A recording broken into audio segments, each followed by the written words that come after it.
Sometimes it's easy to feel like I've given all I got. Is there anything more?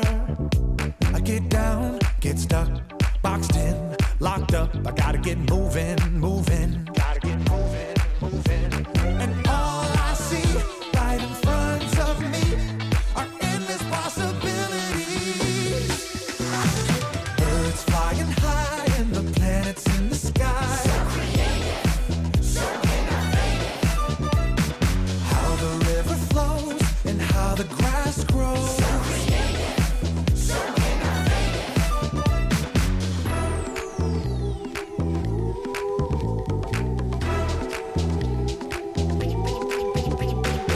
Sometimes it's easy to feel like I've given all I got. Is there anything more? I get down, get stuck, boxed in, locked up. I gotta get moving, moving. Gotta get moving, moving. And all I see right in front of me are endless possibilities. Birds flying high and the planets in the sky.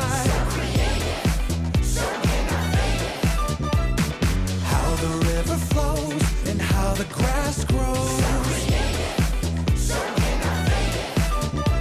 a tiny little seed growing everything we need. So turning sound into a song makes me wanna sing along. All these things, they show me who you are. I'm made by you, created for you, and I'll share you with the world. Birds flying high and the planets in the sky. So that's right. How the river flows and how the grass grows. A tiny little seed growing everything we need. Yes, you are. Turning sound into a song makes me wanna sing along.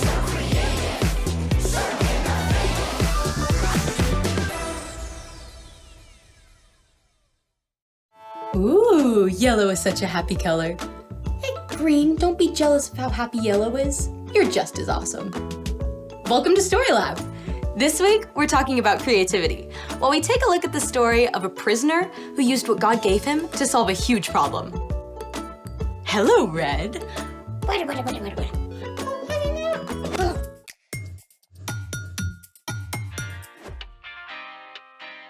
Hey, I'm Skylar, and I'm waiting for... I'm here! I'm Sebastian. Okay, great. Today, we're talking about creativity, which is using your imagination to do something new. What do you have here? A bag of gold. Actually, corn can come in many colors besides yellow. Black and brown. Red and orange. Green and blue. Even purple and pink. There are many colors, but this corn is yellow. But why have you brought in the corn? Well, I was at the store and they had so much and they were selling it at a really low price, and I thought we could use it for today's activity. Or someday. It's just that I also went to the store that was having a sale on something. Food coloring. We use a lot of food coloring around here. Right? But they had all 7 colors of the rainbow, and I thought we could use those for our activity today. We have a problem. I guess we didn't plan very well. Maybe we could use our imaginations to find a solution. What's something we can make that uses both corn and food coloring?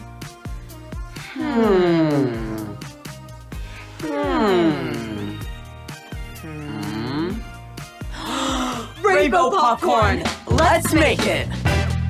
The first thing we need to do is Pop this corn. Whoa, never saw popcorn pop that fast. pop your popcorn however you like to do it in your home. Then separate it into containers for each color you want to use. We have 7 colors, so we have 7 bowls of popcorn. Now we need to mix our colors. The color mix includes sugar, milk, and food coloring. We'll also need some heat. Since we're working with heat, definitely make sure you've got a grown-up to help you make this.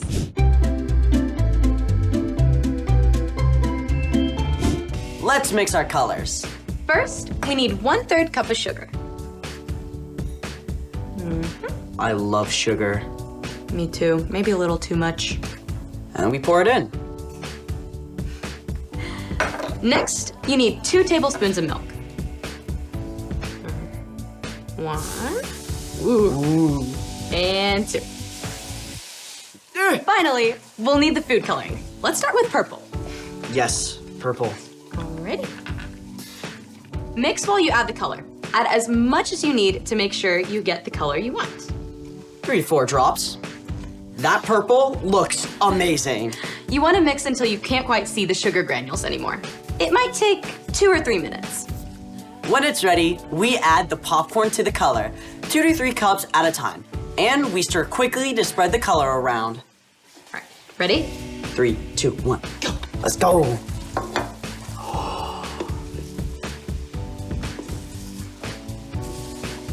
You're gonna want to do more of a folding motion rather than a stirring. Wow, this looks delicious. Can we eat it now? We actually have to wait for the sugar to cool and harden. Okay, speaking of waiting, it's time for... The story before the story. Today, we're in book 1 of the Old Testament, Genesis. God created this amazing world, but people turned away and broke their relationship with God. But God had a creative plan. God promised to restore people to relationship through Abraham and Sarah's family. One of Abraham's great-great-grandsons was Joseph. God had given Joseph a gift for understanding dreams, but this gift got him into trouble with his brothers. Long story short, they sold him to be enslaved in Egypt. Even worse, Joseph was lied about and thrown into Pharaoh's prison. But God had also given Joseph the gift of wisdom and the ability to lead others. So, even though he was in prison, Joseph was placed in charge of all the other prisoners. Which is where our story starts. Take it away. Hey everyone, I'm Erica. Hey, Erica. Joseph must have felt like he had a world of problems on his back, but he was about to face a challenge bigger than being in prison. In fact, this challenge was bigger than the whole country of Egypt. But God had been preparing Joseph for many years. One day, Joseph saw that 2 of the other prisoners were upset. What's wrong? Are you okay? We both had dreams last night that have left us confused. Yeah, we can't figure them out. Because of his gift from God, Joseph was able to understand what the dreams meant, and everything Joseph told the 2 men came true. One of the men, the Pharaoh's drink taster, was released from prison just 3 days later. Before he left, he promised to tell Pharaoh about Joseph. But the drink taster forgot. Years went by. Yes, years. Joseph continued to serve faithfully in the prison. One day, Pharaoh himself had 2 dreams that he could not figure out. Can no one tell me what these dreams mean? Pharaoh had asked all the magicians and wise men of Egypt to help him, but none of them could offer an explanation. Oh, great Pharaoh, I've just remembered. 2 years ago, you were angry and put me in prison. While I was there, I had a dream, and a young Israelite man told me what it meant. Everything he said came true. Guards, bring me this Israelite at once. Joseph was given clean clothes and a haircut and presented to Pharaoh. I've heard you can interpret dreams.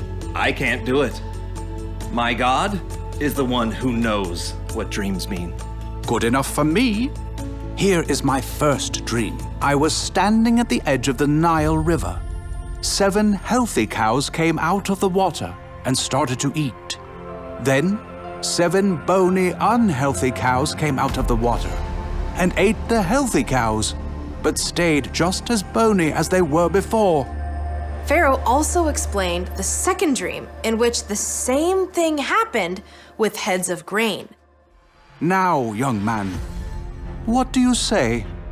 God had given Joseph a gift, and Joseph had practiced for many years. He was ready. Both of Pharaoh's dreams mean the same thing. God is showing you the future. The 7 healthy cows and heads of grain represent 7 years where you will have plenty of food to harvest, more than you'll need. And the 7 skinny cows and dried up heads of grain represent 7 years of famine and hunger. Then, God gave Joseph a creative idea. You should find a man who is wise, understanding, and trustworthy. Put him in charge of all the food in Egypt. During the 7 years of plenty, he should gather and store it up. Then, during the years when there is very little, you'll have plenty to share. Pharaoh looked at Joseph in amazement. I think you are that man. Your God, who has given you this understanding, will be with you. So, I will make you second in command of all of Egypt. Joseph was given finer robes and even Pharaoh's official ring. He had been enslaved or in prison for more than 10 years, yet now he was the second most important person in the whole land. During the next 7 years, Joseph traveled all over, making sure grain was stored up. Huge amounts of grain. So much grain, they couldn't even count it. Then, the famine came. No one could find enough to eat in Egypt or the lands beyond. People came from everywhere to beg Pharaoh for food. And he sent them to Joseph, who provided what each family needed to live. Even Joseph's own family came from Canaan in search of food. And in the end, the creativity God gave Joseph helped save Joseph's family from starvation too. The end. So, was this a brand new way of storing food that Joseph invented? Well, the Egyptians have never needed to store up this much food for so long. I mean, I can't imagine where I want to put all my popcorn for the next 7 years, along with all the other food. So, What's our part in the story? You may never be imprisoned unfairly or asked to appear before a king, but we all encounter problems to solve in our daily lives. Some can seem smallish, and some can seem really big. Like if I have a disagreement with one of my friends on how to play a game. You can use the creativity God's placed inside you to figure out a new way to play together. I feel like I'm not always that good at that kind of problem solving. Well, remember that God has always been in the business of problem solving. Even when we turned away, God sent Jesus to restore our relationship with God. We're each made in God's image, so we can reflect that problem-solving creativity. But it does take practice.